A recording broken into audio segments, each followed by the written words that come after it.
تو میرے محترم بزرگ اور دوستو ذرا ہم غور کریں،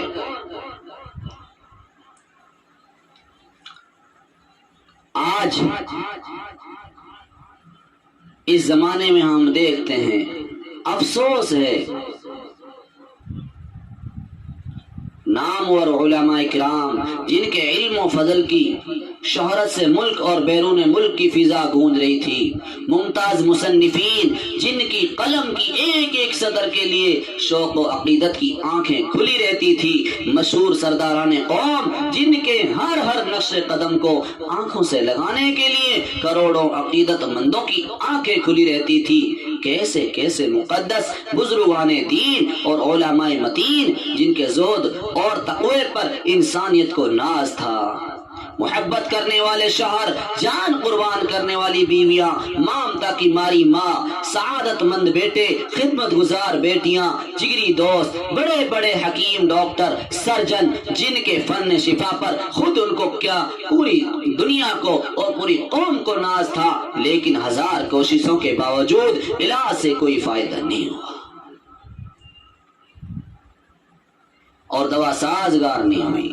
ذرا سی دیر میں ہم جیسا انسان بے جان ہو جاتا ہے، مردہ ہو جاتا ہے، بے حس و بے حرکت ہو جاتا ہے، جسم ٹوٹے پھوٹے تخت پر ڈال دیا جاتا ہے، بادشاہ اور حاکم وقت جس کے سامنے نظریں اٹھا کر بھی نہیں دیکھا جا سکتا تھا، جسے چاہا نہلا دیا، جسے جیسا چاہا ایسا نہلا دیا، شاہی خلعت اور رنگ برنگی خوشنما لباس کے بجائے جیسا چاہا لباس پہنا دیا، کفن پہنا دیا، اور اس کو کفن دے کر نماز جنازہ پڑھ کر کسی سنسان اور وحشتناک جنگل میں، قبرستان میں، ہزاروں ٹوٹی پھوٹی قبروں کے پاس دفنا دیا گیا، اور نہ بوجھ سہنے والی مٹی کا وزن اس کے اوپر ڈال دیا، اور سب نے ڈال کر مرنے والے کو اکیلا چھوڑ دیا، اور وہ بیوی جو روتے روتے غم میں دیوانی ہوئی، بوڑھے ماں باپ، بہن بھائی جو کہ رنج و غم میں نڈھال ہو رہے تھے، وہ تمام رشتہ دار جن کے لیے مردہ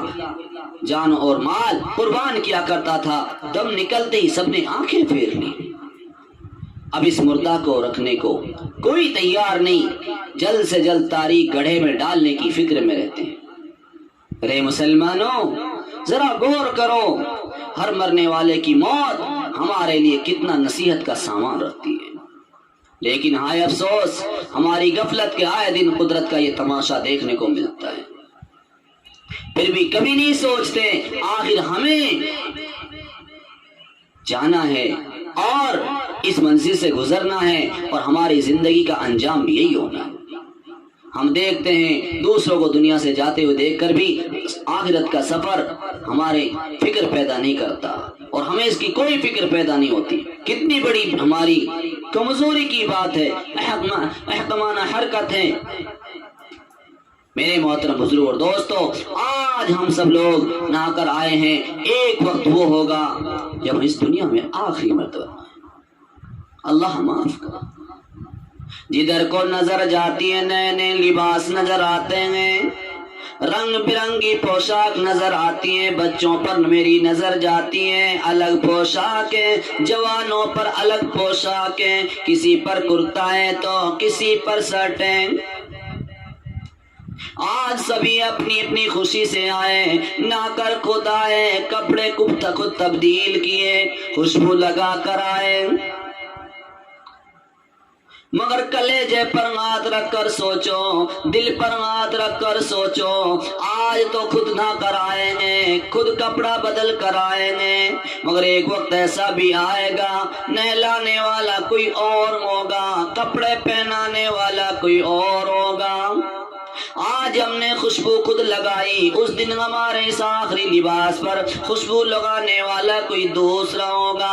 آج ہم نماز پڑھنے کے لیے گھر سے نکل کر آئے، اس دن لوگ، وہ ایک دن ایسا آئے گا کہ اس دن لوگ ہم کو گھر سے لے کر جائیں گے، اور بجائے اس کے کہ ہم خود نماز پڑھیں، ہماری نماز پڑھی جائے گی، ہماری نماز پڑھائی جائے گی، اس کے بعد ہمیں ہمیشہ ہمیشہ کے لیے ایسی جگہ پہنچا دیا جائے گا، وہاں سے راستہ اللہ کے ہاں جاتا ہے، اور یہ سفر کی سب سے پہلی اور سخت پہلی منزل ہوگی۔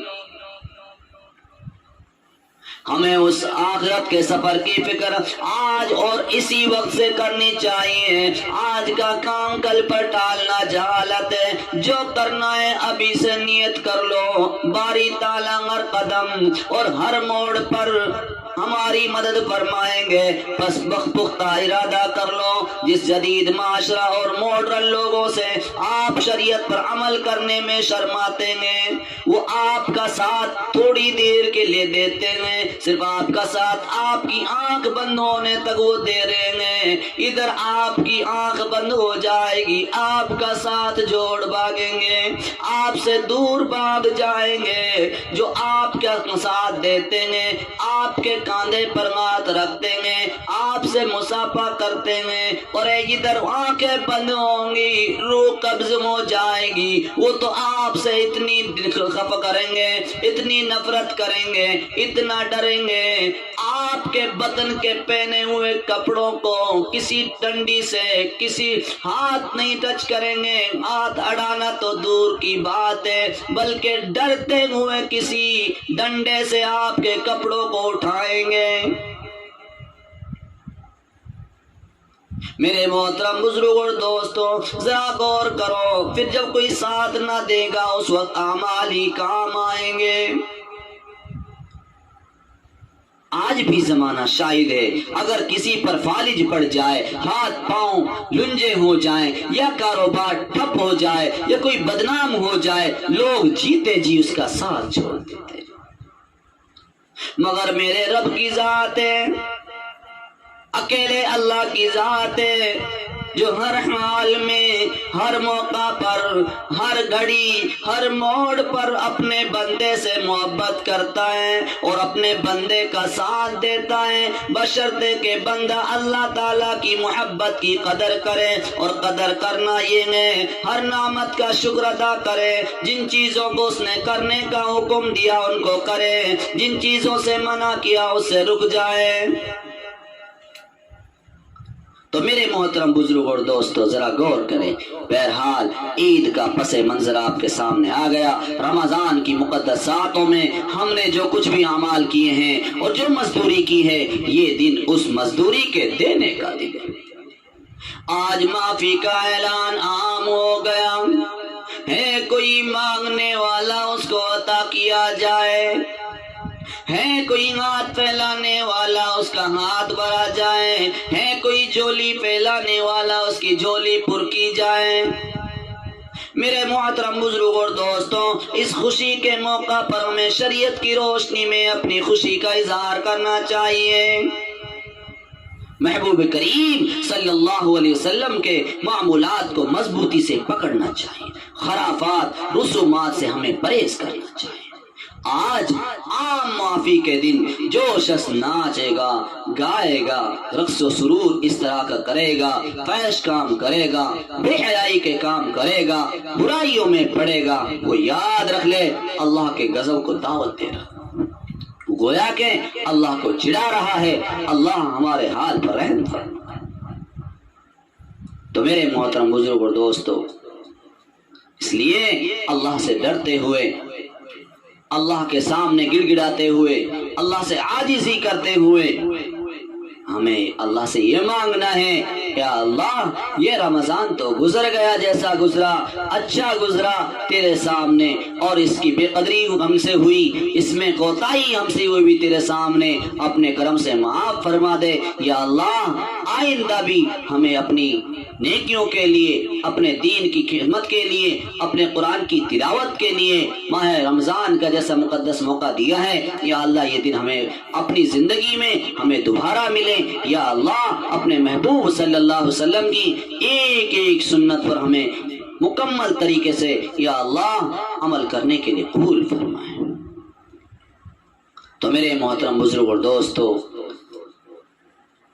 اللہ پاک جو میں نے آپ حضرات کے سامنے احادیث کی روشنی میں چند باتیں پیش کی ہیں، دعا کریں کہ اللہ تعالی ہمیں اس کا نعم البدل عطا فرمائیں اور اللہ تعالی ہم سب کی بخشش فرمائیں. اللہ تعالی ہمارے تمام گناہوں کو معاف فرمائیں. اللہ تعالیٰ سے دعا یہ بھی کریں اللہ تعالیٰ سے کہ جو ہمارے سامنے پورے عالم کے اندر ایک وبا پھیلی ہوئی ہے، اس مبارک موقع پر دعا کریں کہ اللہ تعالیٰ اس وبا سے ہماری حفاظت فرمائیں اور اللہ تعالیٰ ہم سب کی تمام جائز تمناؤں کو پورا فرمائیں۔